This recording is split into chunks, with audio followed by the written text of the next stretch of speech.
7 de la tarde en punto y estamos comenzando una nueva semana de reunión de pauta. Le damos la bienvenida a los que se están sumando a nuestra sintonía a esta hora de la tarde, en la 100.5 acá en Santiago, 99.1 desde Antofagasta, 96.7 en Valparaíso, Viña del Mar y Temuco también, por supuesto, y en pauta.cl. Gracias por acompañarnos a esta hora. Después de la revisión de las noticias del día en Pauta Final, comenzamos con nuestro espacio de análisis en esta fría tarde, acá en Santiago al menos, de lunes 23 de mayo. Nuestros panelistas conectados ya a esta hora están listos para iniciar la conversación del día de hoy. Susana Jiménez, ingeniera comercial, exministra de Energía, directora de Empresas y consejera de Sofofa. ¿Cómo estás, Susana? Muy bien, gusto verlos. Igualmente. Como todos los lunes. Gracias por acompañarnos. También está junto a nosotros Juan Carlos Eijols, abogado, socio fundador de CLA Consulting y profesor de la Escuela de Negocios en la Universidad Adolfo Ibáñez. Bienvenido, Juan Carlos. Hola, Sebastián. Hola, Susana. Hola, Pablo. Y Pablo Veloso completa nuestro panel, abogado, ex secretario general del Partido Socialista. Gracias por estar con nosotros, Pablo. Muchas gracias, Sebastián, y a todos. Bienvenidos. Susana, Juan Carlos, Pablo están junto a nosotros cada lunes y hoy día hasta las 8 de la noche tenemos nuestro espacio de conversación para los temas de esta semana. Partamos por un dato que arroja la encuesta CADEM este fin de semana que está súper interesante. No tiene que ver con la convención ni tampoco con la evaluación presidencial, que es lo que habitualmente mide la encuesta, ¿no?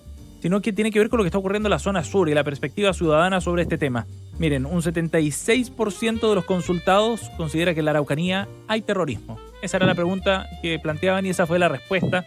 3 de cada 4 personas considera que hay terrorismo. Es la cifra más alta desde que comenzó este registro en 2017, el registro sobre este tema.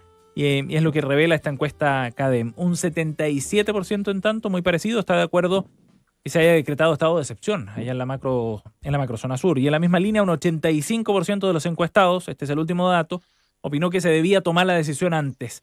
Solo un 15% dice que fue una decisión tomada a tiempo, estos 2 meses que pasaron prácticamente desde que asumió el gobierno hasta que se decide aplicar el estado de excepción. Pablo, ¿tú coincides en que el gobierno llegó tarde con este estado de excepción en la macrosur o no? Es curioso la percepción de la gente porque este gobierno lleva 2 meses, pero ellos juntan la percepción que tenían sobre el gobierno de Piñera y probablemente el de Bachelet 2, Piñera 2 y Bachelet 2, con todo el proceso. O sea, ellos dicen, el Estado, el gobierno ha fallado y no ha llegado a tiempo. Y claro, el último, como dicen los niños, es el que la lleva. Y el último es Boric. Pero mi impresión es que es una constatación intuitiva que hace la gente de que el Estado les ha fallado, nos ha fallado a todos, que el Estado fallido, el que tenemos en la macrozona hace mucho tiempo, mucho antes de Boric. Pero además, como el gobierno de Boric y sus ministros ha sido tan dubitativo, tan poco preciso y escaso de rigor al momento de evaluar lo que ocurre, como por ejemplo las declaraciones de la ministra al principio del gobierno que decían que esto lo iban a enfrentar con diálogo, cuando la percepción mayoritaria de la gente que son grupos terroristas es que por eso probablemente se le imputa la mayor responsabilidad a un gobierno que lleva 2 meses, pero efectivamente lo que hay es la acción fallida del Estado chileno en esa zona y el total abandono de las personas en relación a la restitución y permanencia del orden público. Ajá. Susana. Mira, yo creo que no es posible separar o digamos sumar todos los gobiernos y sus acciones, porque lo cierto es que hubo 50 días en que el gobierno de Gabriel Boric no quiso reanudar el estado de excepción y de acuerdo a un informe que elaboró la multigremial de la Araucanía, en esos 50 días hubo 122 hechos de violencia. Los 50 días previos a retirar el estado de excepción fueron 45, es decir, se triplicaron los hechos de violencia. Ajá. Y acá más que números, y esto en todo caso, ¿qué sorpresa es? Si la medida significó retirar más de 2.000 efectivos militares de la zona.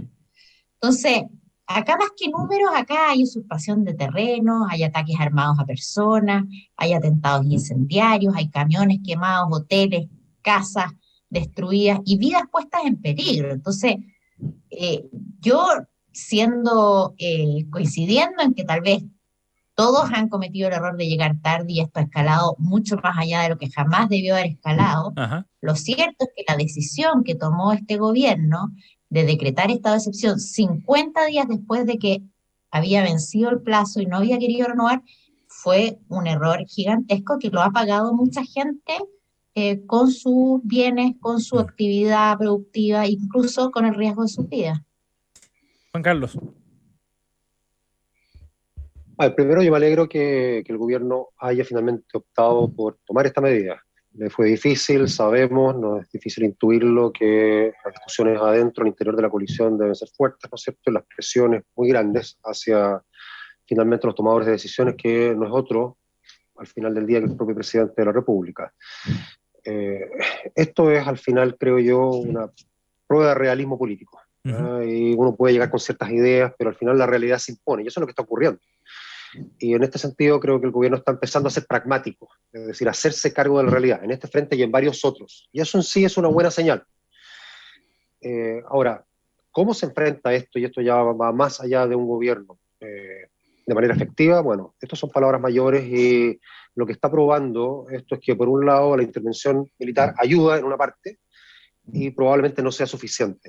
Aquí, de nuevo, hay algo más decisivo que abordar, no solamente como gobierno, sino como Estado, y eso involucra a todos los actores políticos para evitar que esto termine, no sé, en algo como puede haber sido Chiapas o de una magnitud tan grande como la que conocemos en México o en Colombia en su momento. Sí, y pareciera haber esa sensación de urgencia en distintos actores, ahora de que eso se transforme efectivamente en alguna propuesta política más compleja y más grande para ahorcar el tema que es tan difícil. Bueno, eso está por verse aún. Estamos juntos a Juan Carlos Eichholz, Susana Jiménez y Pablo Veloso aquí en Reunión de Pauta. Nos vamos a ir ahora a nuestro tema de fondo, y que tiene que ver con la condonación del CAE, un asunto que fue confirmado este fin de semana por el ministro de Educación, Marco Antonio Ávila. Esta propuesta viene desde la época de la campaña y lo ratificó el presidente Gabriel Boric también, de llevar adelante un proceso de condonación del CAE. Aseguró el ministro que como gobierno tienen este compromiso de avanzar en esa condonación. Se han establecido ciertos principios, decía, que sea justa, progresiva y gradual. El ministro decía que era una política de reparación, de hecho, que va a afectar además o a beneficiar en este caso a todos los deudores. Y coincide con esto una publicación de la Fundación Acción Educar que da un dato bien interesante y bien revelador también de lo que puede causar este anuncio de la condonación del CAE. La tasa de morosidad del crédito con aval del Estado aumentó de un 52 a un 61% solo en el primer trimestre de 2022. Según el análisis de Acción Educar, no hay precedentes para un aumento de este tipo. Y es este tema precisamente que vamos a abordar con nuestros panelistas para ver qué tan viable o no es un proceso de condonación de esta naturaleza. Juan Carlos, ¿tú ves que tiene piso político, que es un proyecto que tenga sustento esta idea de avanzar con la condonación total, ¿no?, para todos del crédito con aval del Estado? A ver, lo primero que yo diría es que la cifra que da a conocer ahora Acción Educar, pidiendo los datos a través de transparencia, no debería sorprender en lo absoluto. Es obvio. Uh-huh. Si a mí me dicen que me van a condonar esto, bueno, dejo de pagar, absolutamente, porque si no es plata que metí ahí a pagar lo que debía, cuando si no lo hago igualmente me lo van a condonar, entonces plata perdida. Yo creo que hay que mirarlo esto de una manera más amplia. Aquí lo que hay es una tensión que como sociedad venimos viviendo hace muchísimos años, ¿cierto? Entre, por un lado, políticas públicas que tienden más hacia la eficiencia y otras más hacia la equidad, algunas que tienden más hacia el utilitarismo, otras más hacia el igualitarismo. Y el tema de educación en sí lo refleja bien, ¿no? Que venía desde una lógica más de eficiencia y utilitarismo, y que fue moviéndose hacia cada vez mayores grados de equidad primero e igualitarismo después. Uh-huh. Entonces, el crédito con aval del Estado del año 2006 fue un paso importante, ¿no es cierto?, que da la concertación a través del presidente Lagos para poder tener también un apoyo estatal, bajando la tasa a la cual la gente se endeudaba a través de créditos bancarios para poder acceder a la educación superior, que se había ampliado como oferta a través de las universidades privadas. Y después viene, ¿no es cierto?, la gratuidad en la educación con Bachelet 2. Esa gratuidad que al principio iba a ser del 100%, después queda en el 60%, es decir, en los 3 primeros quintiles. Ahora, yo me pregunto, si yo soy un estudiante a esa altura, un egresado de la universidad, que ya lleva pagado, digamos, el 80% de su crédito o el 70% de su crédito. Y me doy cuenta que todos los que entran ahora al sistema van a tener educación gratuita, es decir, que si yo hubiese entrado, ¿no es cierto?, en este momento no habría tenido que pagar lo que antes pagué. Sí. Inmediatamente digo, esto es injusto. ¿Por qué tuve que pagar yo y no están pagando los de ahora? Por lo tanto, ya hay un desincentivo a pagar, pese a lo cual, igualmente, se siguió pagando. Las cifras que muestra ahora Acción Educar no recogen esa época. Sería interesante ver cuánto cayó el pago del crédito con aval del Estado en ese momento. Entonces, aquí la pregunta es qué es lo que queremos. Ajá. Porque si va a haber gratuidad, entonces tendría que efectivamente haber condonación del 100%. Así de simple. Eso cuesta 12.000 millones de dólares. ¿Es el mejor uso de los recursos públicos? Yo diría que no. Yo diría que teníamos un sistema que estaba avanzando bien en el sentido de poder combinar, por una parte, crédito con aval del Estado, con un sistema de becas y además con otros sistemas de crédito, de manera tal que al final del día todo quien quisiese acceder a la educación superior pudiera hacerlo, pero que no resultara gratuita. Yo no creo en la gratuidad, yo creo que siempre es bueno que haya, aunque sea un mínimo esfuerzo, sea financiero, sea a través de rendimiento académico, para acceder, por ejemplo, en este caso, a la educación superior. Entonces, no estoy respondiendo a la pregunta específica de qué hacer ahora, la dejo ahí, pero creo que es importante poner el contexto más grande. Susana. Mira, a la pregunta qué señal se da, yo diría que es una mala señal, ¿ah? Porque por varios elementos. Primero, porque la condonación es ineficiente, ya lo decía Juan Carlos, cuando tú entregas una condonación, es poco probable que en el futuro puedas, de hecho, reconstruir un sistema de crédito, porque siempre va a estar, de alguna manera, esta sombra del perdonazo y la probabilidad de no pago es altísima, ¿ah? Pero pienso también y concuerdo que la condonación es injusta con los que han pagado, pero también con aquellos que hoy día, gracias a ese crédito, pudieron estudiar y hoy día están en una mucha mejor posición que sus pares que nunca accedieron a la educación superior. Por lo tanto, es un doble beneficio para un grupo determinado de personas.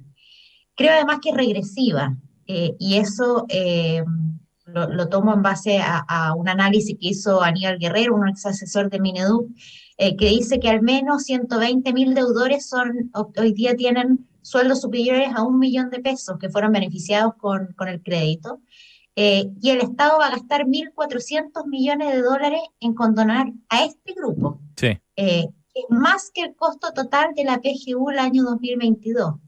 Entonces, un poco para tener un orden de magnitud y de los realmente beneficiados con estas políticas universales. Y por último, creo que la condonación es una mala política pública. Ya el gasto que ha tenido el Estado a partir y esto también es un dato de María Paz Arzola, Libertad y Desarrollo, entre el 2015 y el 2020, el gasto público en educación superior aumentó en 67% real, mucho más, 3 veces más que lo que aumentó el presupuesto para educación escolar y parvularia, y este tipo de políticas profundizan lo mismo, ¿no? Nuevamente gastamos más recursos públicos en la educación superior, nos olvidamos de la educación inicial y todos los expertos abogan justamente por lo contrario. Entonces, todas las señales para mí en ese sentido son desfavorables. Pablo. No sé, yo siento que este gobierno, o los anteriores, pero esto especialmente es muy poco preciso en el uso del lenguaje, porque cuando invoca los principios que nosotros hemos manifestado, ¿a qué se refiere con eso? ¿Qué principios? ¿Cuándo lo han manifestado? ¿Cuál es la expresión práctica de esos principios? Dice el ministro de Educación, vamos a cometer una acción de reparación frente a qué, qué es lo que ha sido dañado, cuál es el daño directo que el Estado a través de los bancos ha cometido contra los deudores. La cantidad de expresiones superfluas, manuales, fútiles que se usan es francamente confusa, porque se le está diciendo por un lado a la gente, usted se endeudó para estudiar, pero ese endeudamiento fue dañino para usted y por tanto usted tiene que ser reparado por el Estado por el daño hecho. Y por otro lado, hay una imprecisión entre el presidente y sus ministros cuando el presidente dice, mire, lo que vamos a hacer es, a fue dañino para usted y por tanto usted tiene que ser reparado por el Estado por el daño hecho. Y por otro lado, hay una imprecisión entre el presidente y sus ministros cuando el presidente dice, mire, lo que vamos a hacer es, a fue dañino para usted y por tanto usted tiene que ser reparado por el Estado por el daño hecho. premiar o favorecer, entre comillas, a aquellos que han pagado, y esos van a recibir una condonación directa más rápida que el resto, y sin embargo los que no han pagado no la recibirán. Y después aparece el ministro 3 semanas después y dice, mire, a todos le vamos a condonar porque el Estado está llamado a resarcir un daño. La verdad es que no sé si tiene idea a qué se está refiriendo el ministro. Se está hablando de que el Estado tiene una responsabilidad de carácter extracontractual contra los deudores. Yo no me voy a pronunciar acerca de los daños a la economía porque para eso tenemos a la Susana y a Juan Carlos, que son más expertos que yo, pero la verdad es que al menos es muy confuso cuál es el objetivo que se persigue con la condonación. Eso es muy confuso, Pablo, y la gente no lo entiende. Es bien interesante porque en esa entrevista también el ministro dice otra cosa que a mí me quedó dando vuelta. Dice, este es el resultado de una mala política pública que ha jugado con la educación como motor de movilidad social. ¿Cómo interpretas tú eso sobre los No, eso es muy antiguo. Eso es lo que se dice en lo siguiente. Se dice, mire, Chile ha incumplido la promesa de que en virtud de la educación la gente va a tener movilidad social. Lo que se dice desde el 2011 es que cuando se le dijo a el millón de jóvenes que estaba estudiando la educación superior, básicamente la privada, que era la primera generación en estudiar en su familia, cuando se le dijo, mire, si usted estudia va a tener más oportunidades laborales que las que tenían sus padres, y cuando se le dice eso se les miente porque lo que ocurrió en 10 años después de aquello es que no tuvieron mayor oportunidad. Y eso no es cierto, porque si uno va a los datos, efectivamente, como decía bien Susana, la gente que ha podido estudiar, efectivamente ha tenido, si esos estudios no han sido en buena universidad, ha tenido muchas complicaciones para acceder al mercado de trabajo, pero una vez que lo ha logrado, está en condiciones económicas muy superiores a las de sus padres o a las de sus abuelos. Entonces, es decir, mire, todo lo que ha hecho Chile en virtud de la mayor oferta en educación superior para los jóvenes cuyas familias no habían podido acceder a esa educación, es fallido. Claro. Y es fallido, y por tanto lo que hemos hecho nosotros como Estado es prometerle una mentira que nunca ha sido cristalizada o aplicada en la realidad, y por tanto, al condonarle, nosotros estamos resarciendo el daño hecho a usted y a su familia. Bien potente entonces. Eso es más o menos el discurso. Detrás. Susana. Sí, yo estoy de acuerdo con Pablo. Es una falacia, porque la verdad es que todos los estudios señalan justamente lo contrario, que en Chile ha habido mucha movilidad social, y buena parte de esa movilidad social tiene que ver con el acceso a la educación y con la posibilidad de acceder a mejores empleos. Finalmente, la posibilidad de salir de los niveles de pobreza o de alta vulnerabilidad a la clase media tiene mucho que ver con si es que hay más miembros de la familia que acceden a empleos menos precarios, y eso ciertamente genera una movilidad social que es incomparable con la que han tenido otros países. Ahora, yo quería dedicar un minuto solamente a decir que no basta con decir que la condonación es mala, que es un poco la postura que yo planteé antes, sino que hay que buscar otras soluciones, y yo creo que soluciones las hay. Las hay, por ejemplo, en el proyecto que presentó el presidente Piñera, que lo que hacía es que se avance hacia un sistema de créditos contingentes al ingreso, es decir, que la gente no destine más de un cierto porcentaje de su ingreso al pago de esta deuda, y que además tenga un plazo definido, es decir, en 10, 15 años, si con ese porcentaje no logro cubrir esa deuda, que quede eximido y asuma ese costo del Estado. Eso es mucho más focalizado, es mucho menos costoso, favorece a los que realmente lo requieren, o sea, aquellos que vieron frustradas sus expectativas y no accedieron a empleos tan bien pagados, bueno, van a pagar en la medida de lo posible y no van a tener esta sobrecarga que podría haber significado si esa carrera no fue tan rentable. Entonces, creo que hay soluciones mejores, y creo que el gobierno debiera abrirse a evaluar esas soluciones que, como dije, son harto menos onerosas que los 10, 12 mil millones de dólares que cuesta la condonación. El problema, Juan Carlos, es que pareciera que el gobierno está bien amarrado con este compromiso, ¿no? Este compromiso de campaña. Lo que pasa es que no, lo que está poniendo Susana, que tiene todo sentido, no va a ocurrir. No va a ocurrir por lo que estaba señalando Pablo antes, ¿no es cierto? Aquí hay modelos mentales, ideológicos, de visiones de sociedad que son distintos. Entonces, para el gobierno, ¿no es cierto?, y lo dijo desde el año 2011 en adelante, cuando eran jóvenes estudiantes, ¿no es cierto?, manifestándose en las calles, la educación es un bien que tendría que ser de acceso gratuito para todo el mundo. Entonces, ¿por qué se está condenando el crédito? Simplemente porque esas personas en su momento pagaron no debiendo haberlo hecho. Ahí está la reparación. Y se instaló la gratuidad y entonces, bueno, desde ese segundo gobierno de Bachelet en adelante la cosa va caminando por un carril diferente. Entonces, estar discutiendo en este momento acerca de, bueno, cómo se hace un sistema que suponga pagos por parte de los estudiantes, al menos de los 3 primeros quintiles, es como estar tratando de cambiar el modelo desde el cual se está moviendo el gobierno. Ahora, al final del día, creería yo que también, una vez más, la realidad se va a ir imponiendo. Se impuso en el sentido de que no se podía dar gratuidad al 100% de la población. Simplemente no dan las arcas públicas para eso.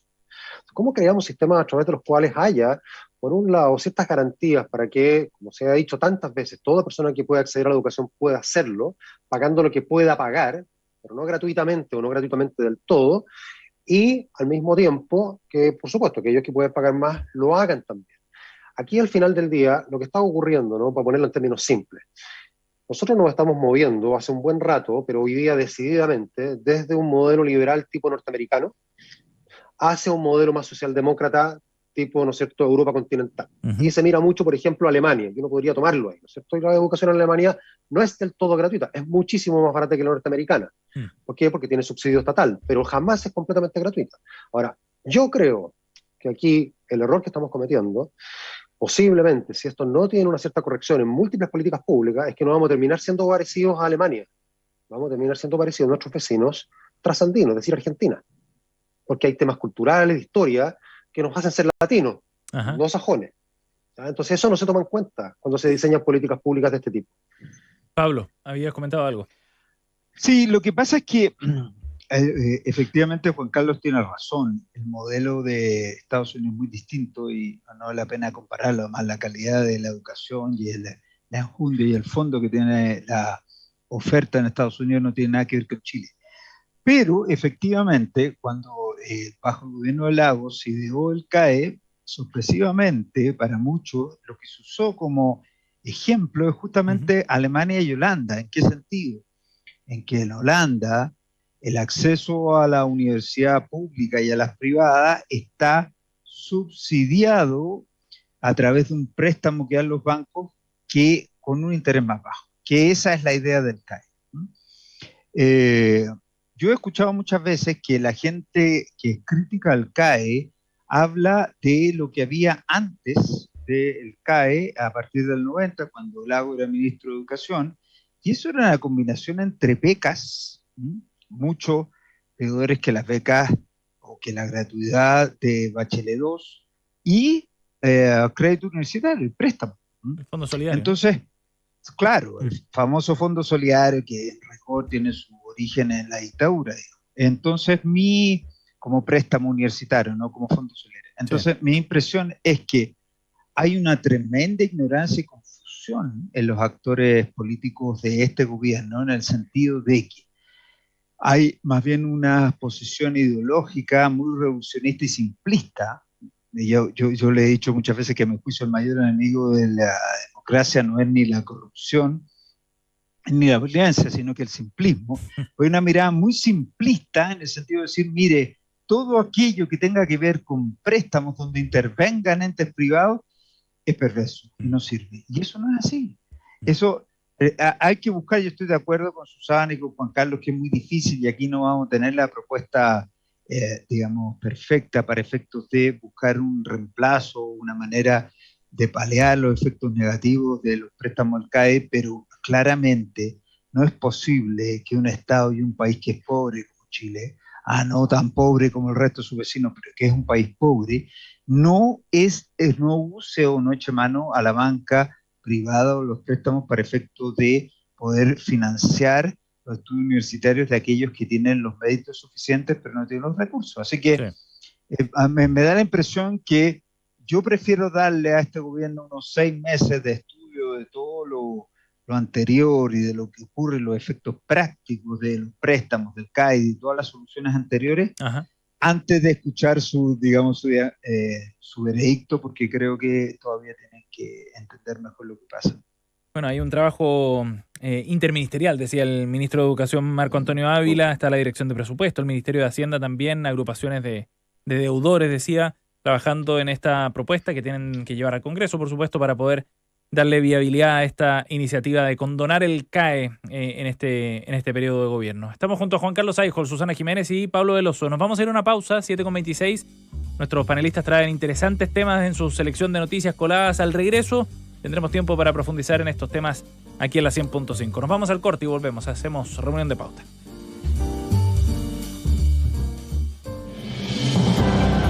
En el mundo de las empresas, las decisiones se toman con buena información.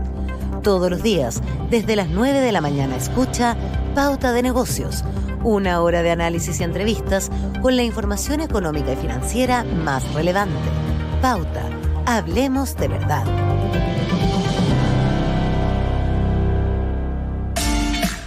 Hola, quiero convidarlos a que escuchen Plaza Pauta, el programa sobre la ciudad en que hablamos de sus desafíos y de sus soluciones, y también de las tendencias que están transformando los lugares en que vivimos. De lunes a viernes a partir de las 14:30 horas, escucha Plaza Pauta, una hora de entrevistas y conversación sobre la ciudad. Conduce Constanza López. Conversa con nosotros en redes sociales y profundiza la información en nuestro diario digital pauta.cl. Pauta, hablemos de verdad. Cada tarde, a partir de las 20 horas, Christian Barnken nos invita a pasear con él y con sus invitados en su jardín. Media hora de conversaciones y reflexiones. No dejes de escuchar los sonidos y palabras de Desde el Jardín. Pauta, hablemos de verdad. En Pauta, escucha, lee, sigue y vive las noticias. Conversemos de lo que realmente te interesa. Actualidad, negocios, cultura, deportes, ciencia, tendencias y más. Pauta, hablemos de verdad.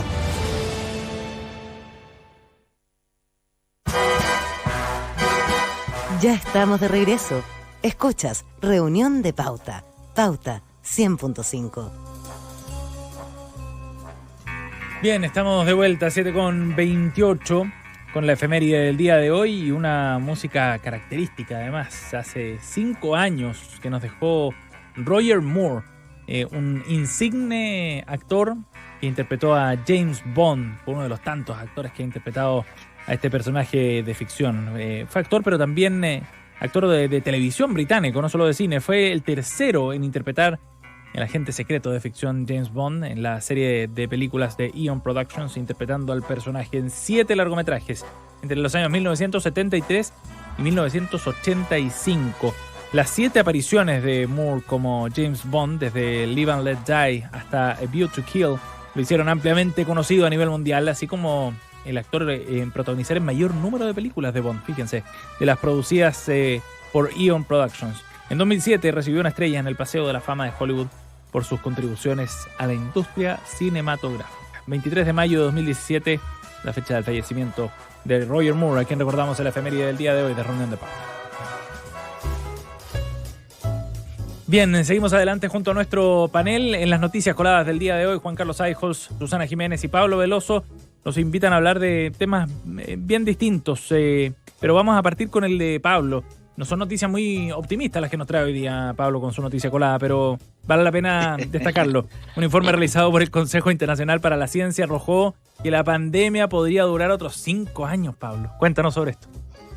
No, lo que me pareció interesante del informe es que menciona que son 3 distintos escenarios, pero no sé si se dieron cuenta que cuando dividieron los escenarios entre el más optimista y el menos optimista, igual todos duraron hasta el 2027. Eso es lo que es interesante la noticia, porque dice, mire, si las cosas andan muy bien, usted va a tener una pandemia más controlada, menos letal, y si se vacuna adecuadamente y se vacuna más a los países pobres, usted va a tener una pandemia hasta el 2027 menos mortífera. Ahora, si no hace eso, si si no comparte la vacuna, si no se realizan desarrollos de antivirales, pero sobre todo si los países ricos no comparten la vacuna con los más pobres, usted puede igual estar hasta el 2027, pero con mucha mayor mortandad y con mutaciones mucho más peligrosas. En ese sentido me pareció interesante. De todas maneras, quiero añadir que un virólogo canadiense que fue uno de los que ayudó a la construcción de la primera vacuna, pero además siempre fue muy preciso en el desarrollo de la pandemia, él tiene una opinión distinta. No tengo la noticia aquí a mano. Él dice que probablemente, aunque ocurra todo esto que estamos mencionando, de que los países ricos no se dan vacuna a los pobres y que además las cosas se hagan mal, él considera que la pandemia al 2025 o al 2024, o sea, en 2 años, debería ir cediendo mundialmente. Para contrastar las opiniones de este organismo y de este virólogo canadiense. De todas maneras parece un periodo largo, ¿no? 5 años más en este ritmo. Chuta, no. Pero es como funciona Juan Carlos. Es como funciona la naturaleza nomás. O sea, sácate las vacunas de por medio, ¿no? Que es lo que pasaba antes, ¿no es cierto? Desde la peste negra en adelante, o mucho antes también, pero lo más conocido es lo de la peste negra. Bueno, entonces aparece el virus, en una primera ola es tremendamente letal, en una segunda ola es menos letal y así. ¿Cuál es la vacuna? El propio virus. Entonces, por ejemplo, con la gripe española, ¿no? La gripe española es un ejemplo más cercano. Están totalmente. Entonces, Omicron ya es la segunda o la tercera variante del COVID, ¿no es cierto? Mucho menos dañina que la primera. Y cuando la gente se inocula, digamos, del Omicron, entonces queda vacuna. Eso es lo que pasó en gran parte de los países que no tuvieron acceso masivo a vacunas. Por supuesto, como lo dice Pablo, con mayores grados de mortandad y mayores riesgos para la salud. Sí. Pero al final del día la naturaleza sabe cómo hacerse cargo de esto y las vacunas ayudan a que el daño colateral sea el menor posible, pero no acortan la duración de esto. Susana. Yo encontré interesante del estudio que este es como el típico caso en que el total es mayor que la suma de las partes. Claro. En el sentido de que de alguna manera hay países que se han manejado muy bien, han logrado un buen control de la enfermedad, no llegar a esta situación como Chile, ¿no? Que nunca llegó a esta situación de la última cama que vimos tan dramático al principio, incluso en países europeos. Pero no sacamos nada con actuar cada uno por sí solo, porque acá como hay un efecto contagio, en la medida que el mundo no colabore y no haya una coordinación para erradicar este virus en el mundo, vamos a seguir siempre siendo vulnerables al contagio desde otros países, turismo, movilidad, etcétera. Entonces, me pareció interesante que al final, la perspectiva más o menos optimista o pesimista depende mucho de cuánta coordinación y trabajo conjunto haya entre los distintos países para lograr una vacunación más completa del mundo. Sí. No basta con protegernos solos, ¿no? Ahora, escenarios como los que veíamos al comienzo, así de encierro más masivo, ya no se ven en el horizonte, ¿no? No sé si lo profundizan. En China sí, pues. Bueno, en China. No, en China están en eso, en ¿no? China, nada sí. Menos que en Shanghái. Sí, pero que en China no lo estuvo al comienzo, Sebastián. No tan fuerte. Pero no sé si han salido ahora del encierro. Pero eso es por medidas autoritarias que con los niveles de riesgo que supone, ¿no es cierto?, hoy día el contagio en Chile, jamás serían tomadas en un país democrático. Claro, si eso entonces no es la gravedad de la democracia, ¿no? Es justamente el autoritarismo de un país como China. Sí. Y es bien interesante ver la reacción de la gente. Yo decía lo de la naturaleza porque, además, ¿por qué es que van bajando en letalidad las distintas olas? Porque el virus, ¿qué es lo que busca? El virus busca sobrevivir. Claro. ¿Y dónde vive? Se va haciendo más suave, en el organismo. Por lo tanto, si el virus mata al organismo, en este caso humano, simplemente no tiene un medio en el cual eso lo de Mañalich, se va autorregulando. Exacto. Eso, ¿te acordáis lo de Mañalich? ¿Se acuerdan de eso que decía? Va a ser más buena persona, que mucha gente se rió, pero desde el punto de vista epidemiológico estaba perfecto. Es así. Sí. Eso repetía. Exactamente, sí. Pero es cierto, en su momento le trajo al bar hartas críticas. Fuera un contexto también donde estábamos recién comenzando la pandemia y quizás menos familiarizados con todos estos asuntos a nivel general, ¿no? Bien, la noticia colada de Pablo Veloso que nos traía el día de hoy. Vamos a la siguiente. Juan Carlos Eijols nos invita a hablar de un artículo del Mercurio que detalla cómo la propuesta de efectuar vía decreto con fuerza de ley los ajustes de la transición constitucional ya está alarmando a algunos analistas. Juan Carlos, cuéntanos sobre este tema que se está discutiendo también a nivel político.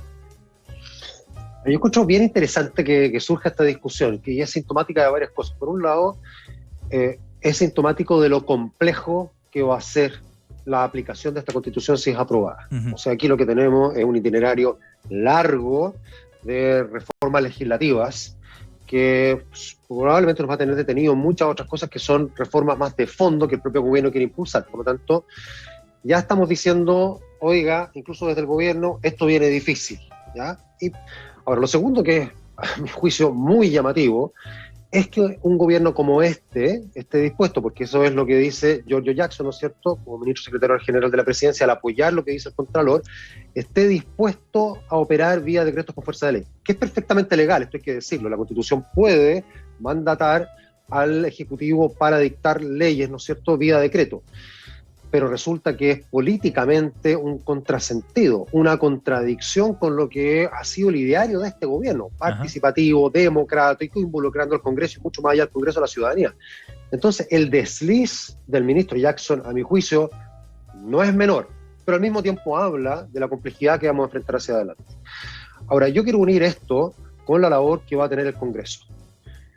Sea que se apruebe, sea que se rechace la nueva Constitución, pongámosle en el apruebo, que es desde donde se arma esta discusión. Y lo probable es que si esa aprueba va a ser por un estrecho margen.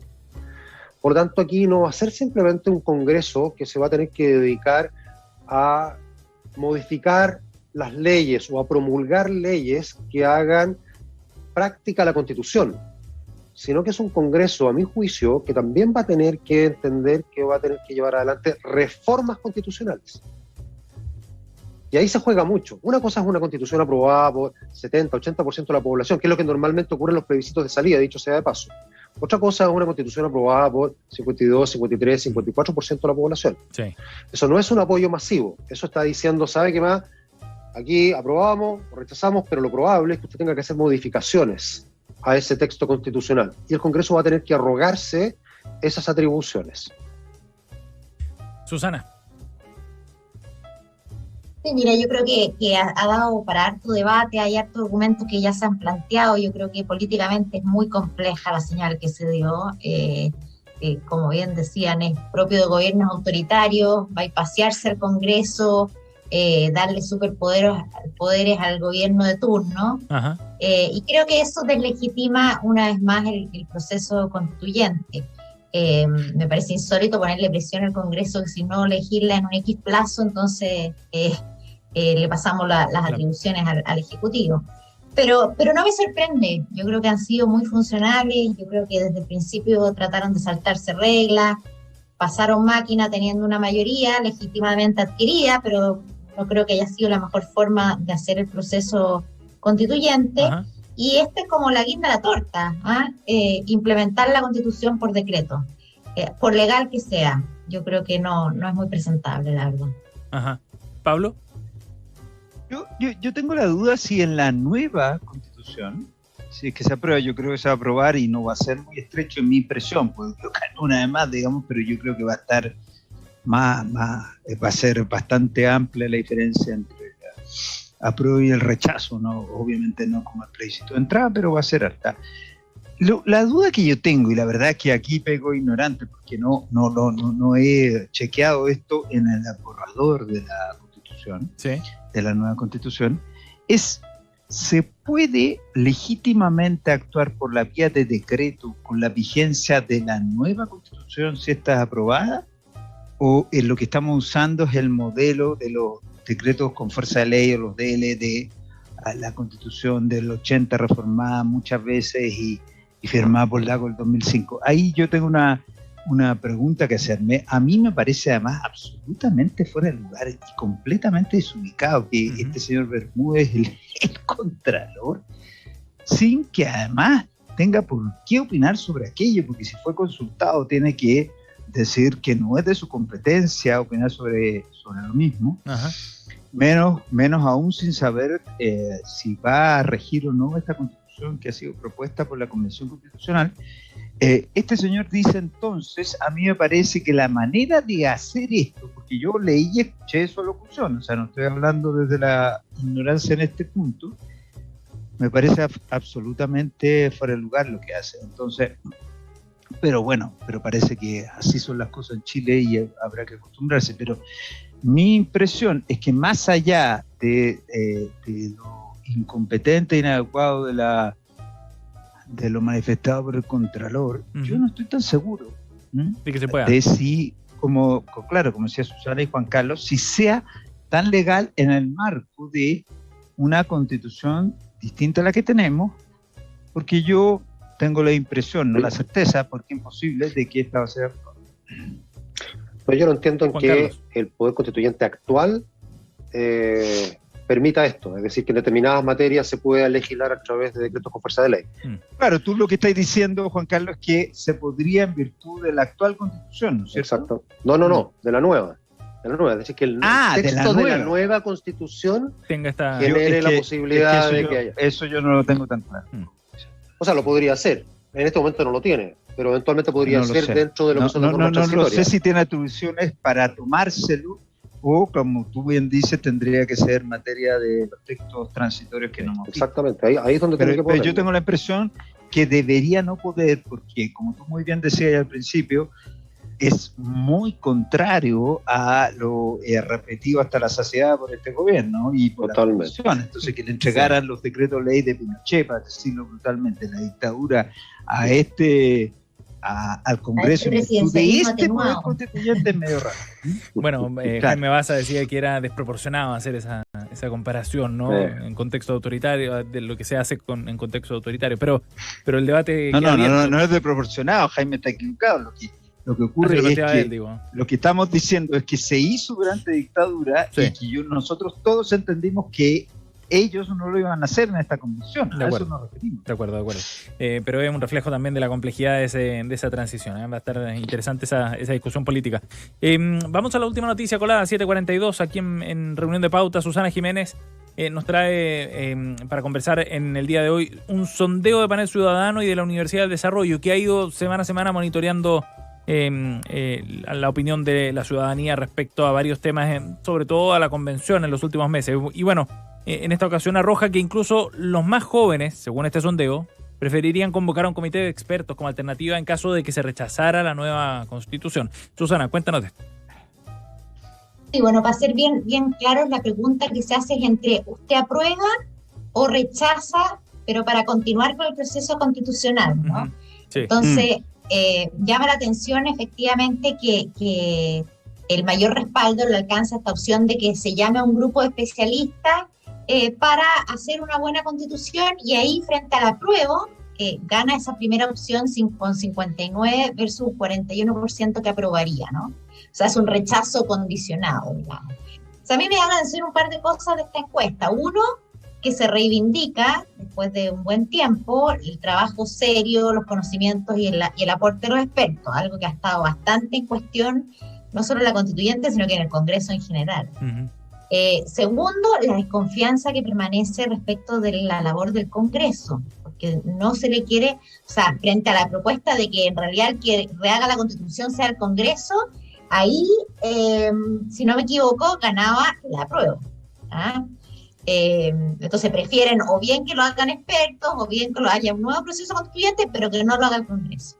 Y lo tercero que me da la atención es que de alguna manera al hacer esta pregunta de esta forma es como que se instala de facto la tercera vía. O sea, efectivamente hoy día se está hablando no solo de estas opciones, de muchas otras también, como resucitar el proyecto de ley que presentó la presidenta Bachelet de nueva constitución, volver a la de 1925, usar textos previos y convocar académicos. O sea, hay en el ambiente esta idea de que si se rechaza hay que proponer una tercera vía. Ajá. Y tanto así que incluso Chile Vamos ya le presentó el conjunto de los tres partidos una carta al presidente Boric diciendo que ellos reafirman su compromiso con un cambio constitucional. O sea, digamos, la opción rechazo puro y volvemos a la constitución vigente, yo diría que está prácticamente desdibujada de las opciones del plebiscito. Pablo.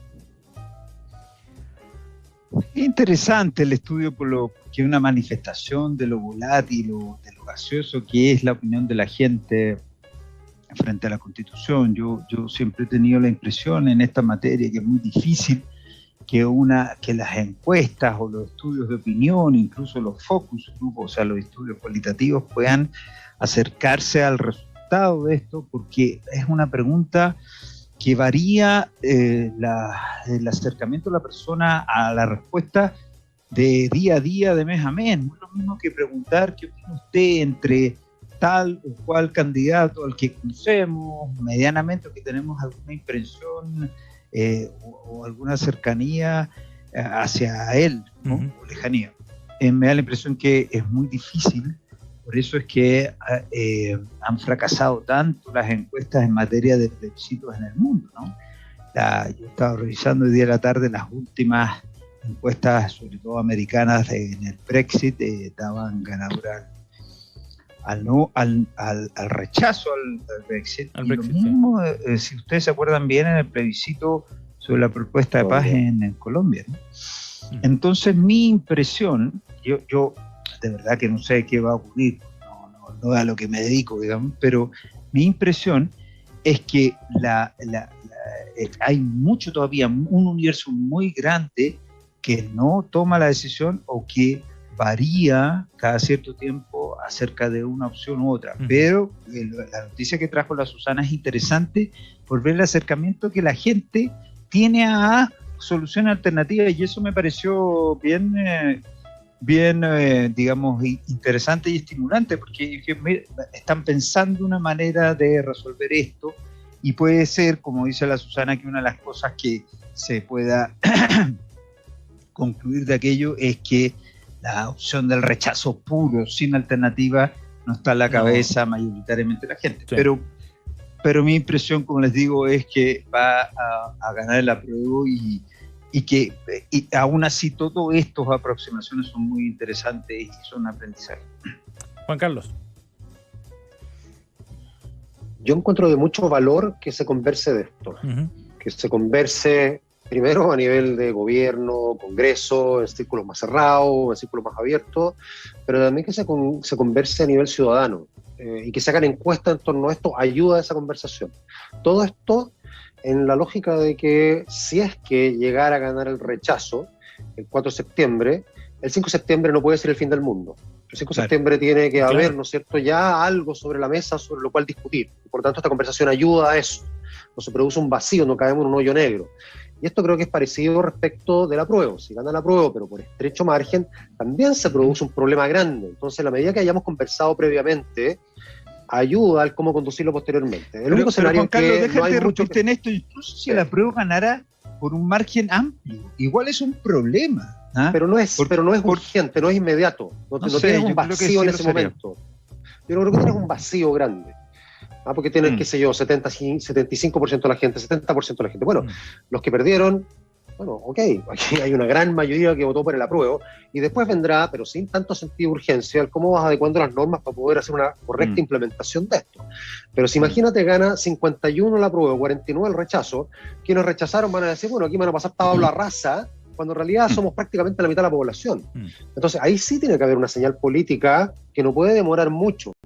Es decir, ¿cómo se conduce? ¿Para qué decir si gana el rechazo? Entonces, mientras estemos conversando de esto, ayuda para que el 5 de septiembre, en un escenario como este, no sea caer en un hoyo negro, claro, que sería terrible. Claro. Y esté adelantado cierto camino en esa línea. Susana, ¿querías agregar algo más?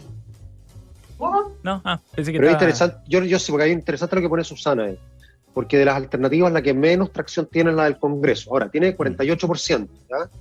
Que igual se contrasta favorablemente contra el 20%, ¿no es cierto?, de gente que quería que la nueva Constitución fuera elaborada por el Congreso.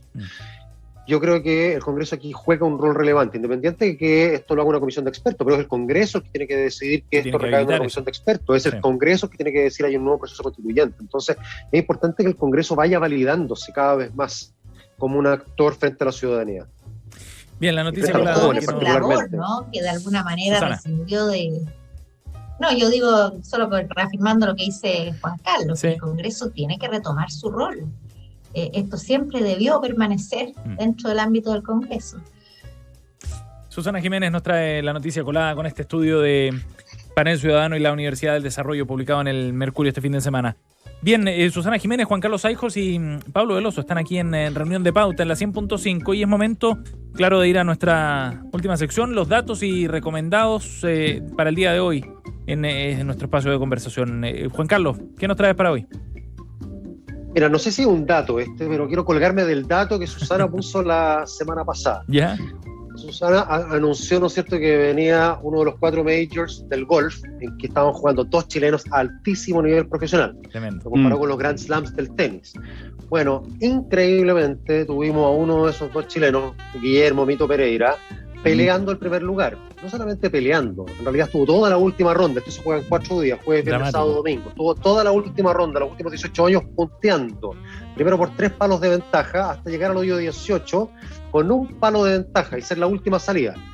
En simple, bastaba con que hiciera par de la cancha para salir campeón de un major. Así es. Ningún chileno estaba ni cerca de una cosa como esa, ni siquiera en el tenis tampoco, porque el Chino Ríos ni González ganaron ningún Grand Slam.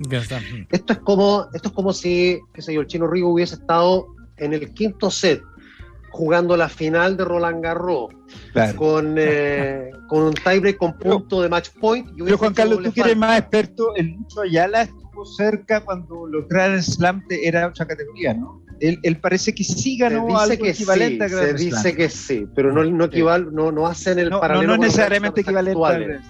Pero efectivamente, tú tienes razón en eso. Entonces, mira, lo que pasó en ese hoyo 18, y este es el dato, que la gente vaya a ver, está en YouTube. Ese hoyo 18, se ve en 5 minutos, está cortado ahí. Pero tú vas saliendo, basta con que hagas par para salir campeón, y llegas al primer tiro y tiras la pelota al agua. Y de ahí se enrarece todo y termina perdiendo. Fatal, es decir, en vez de haber mantenido eso, quedó por un palo por debajo de los que finalmente definieron el campeonato. Es como si Alexis Sánchez en esa final, ¿no es cierto?, con Argentina de la Copa América en Chile, ese penal que todos recordamos, que se juega despacito al medio, se le va al penal. Es claro, más o menos eso lo que pasa. O que Messi lo mete, digamos. Fue dramático. Que Messi lo mete después. Claro. Es dramático, pobre Mito Pereira y todo el reconocimiento ha sostenido eso. Desgraciadamente se cayó en ese último hoyo, pero vale la pena mirar. Lo entrevistaban ayer en la televisión norteamericana y muy compuesto, ¿eh? O sea, como diciendo, bueno, sí, claro. Si me hubieras dicho que iba a estar aquí a comienzo de la semana, no me lo creía, pero y liderando. Mito es súper joven, ¿no? Ya tiene 27, 28, creo. 27, 28 años, sí. No, pero para el golf, increíble. Buen futuro el que viene para el golf chileno, pareciera, ¿no? Con Pereira y con Niemann. Susana, tu dato para hoy día. Sí, no, infartante, vale la pena verlo, yo lo vi ayer, así que concuerdo. Sí.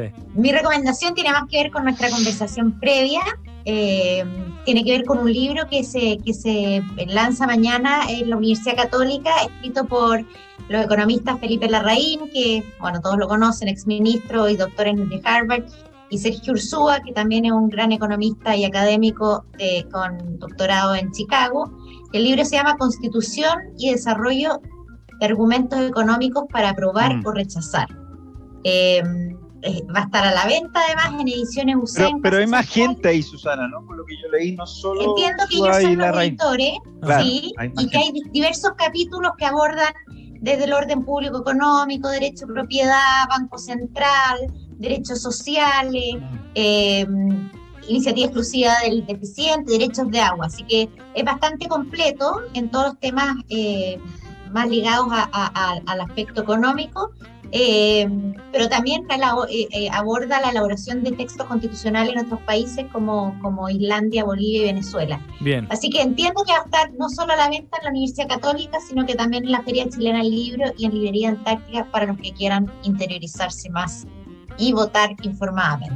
Bien, ahí está la recomendación entonces de Susana Jiménez para el día de hoy. Pablo, cerramos contigo. Yo cierro con algo que es muy necesario para estos tiempos, y que para el 4 de septiembre va a ser más necesario también. Es un neurólogo de Estados Unidos que estudió en Brown, pero que fue mucho tiempo profesor de Yale, Jackson Brewer, que este es el segundo libro de él que yo leo, que se llama, ahí sí se ve, Deshacer la ansiedad. No es un manual de autoayuda ni mucho menos, este es un científico muy serio, que además tiene un centro financiado por el Servicio de Salud, un centro de investigación del Servicio de Salud de Estados Unidos, y no es un programa ni son pasos para seguir, sino es una primera lectura para tomar conciencia, mapear cuáles son los detonantes en cada uno de nosotros de la ansiedad, y no sé si combatirla, pero sí poder reconocerla y manejarla. Es muy interesante, se llama Deshacer la ansiedad, de Jackson Brewer. Es la nueva ciencia, él, insisto, un neurólogo y todo su equipo es un equipo muy competente, la nueva ciencia que te ayudará a romper el ciclo de preocupación y miedo que domina tu mente. Es de Paidus, y Paidus, como ustedes saben, no edita manuales de autoayuda, sino que más bien es de neurología y psiquiatría científica. Así que, de verdad, Pablo, es muy interesante leer. Qué buen libro, ¿eh? Muy lectura interesante obligada para el 5 de septiembre. Sí, de cualquiera sea todas tu maneras. voto.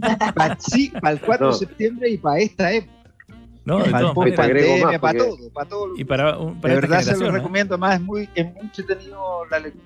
Juan Carlos, quería decir algo. No, iba a decir porque uno no puede eliminar la incertidumbre está ahí, va a seguir Claro. estando, va a seguir aumentando en todo orden de cosas, no solamente el político, pero lo que puede manejar es la ansiedad, Así que es. normalmente genera la incertidumbre, pero eso es manejable como bien lo pone Pablo, así que buenísimo el libro. Muy Choro buena el libro, sí, recomendación. muy choro. Bien, Deshacer Ya, la ansiedad, el recomendado de Pablo Veloso, que nos ha acompañado el día de hoy junto a Juan Carlos Eijols y Susana Jiménez. A los tres, muchas gracias por estar junto a nosotros. Un abrazo. Buena semana, Gracias a que esté todos. muy bien, ¿eh? Chao, Que estén muy chao. bien. Chau. Chao. Estén bien, chao. Bien, estamos cerrando esta edición 7:56. Se acaba reunión de pauta, pero lo dejamos en muy buenas manos porque en unos minutos llega desde el jardín Cristian Barken con la programación de Radio Pauta. Hoy va a conversar con Antonio Briones. Él es el encargado de convivencia de la escuela Emilia Láscar de Peñaflor. Y en unos minutos ya comienza la conversación siempre interesante de Cristian Barken. Que esté muy bien, nos reencontramos mañana. Chao. Acabas de escuchar